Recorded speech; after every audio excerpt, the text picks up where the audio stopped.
At this pipe-making factory, productivity is largely dependent on electricity. When supply falls short, this is what happens: losses. A pipe is made round because of the vacuum.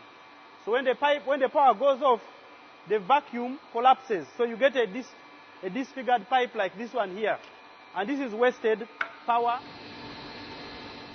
Emmanuel Nsabimana says power outages are common at his factory.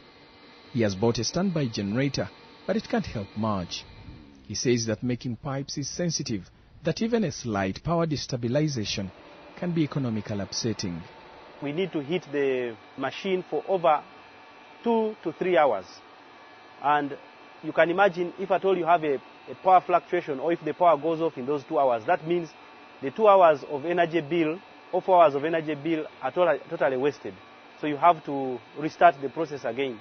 And no one is responsible for this. If we had what they call a service level agreement with the power supplier, this would play a very important role in sorting out some of our issues, and maybe they would become more serious.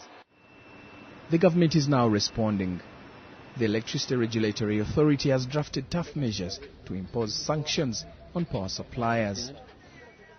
The state-run regulator wants to make electricity suppliers accountable for outages and penalize them for losses caused. We are going to set performance parameters to ensure that penalties are evoked if you fail to perform. Remember, the consumer is paying on the other side. They are meeting their obligation, and then you are denying them their rights to enjoy the service. So we have to represent the consumers fairly, because our role as the regulator is to balance the interests of all the stakeholders. But Umeme Limited, which supplies more than 90% of the country's electricity, blames vendors. The company says that it loses over $300,000 a year to vandalism of its distribution infrastructure, which causes outages. Umeme now wants the government to also toughen on culprits. There's a lot of vandalism happening now. People cut underground cables that take power, from the main substations, taking into the distribution lines, feeders. Okay, that's the biggest problem that we have. But we're working with the government. We are looking for deterrent punishment for people who are involved in vandalism, power theft.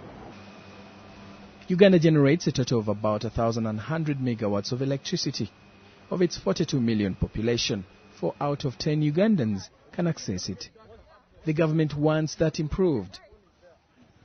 But as new hydroelectric dams are commissioned, the government wants existing supply to meet standards as generation expands both for home consumption and export.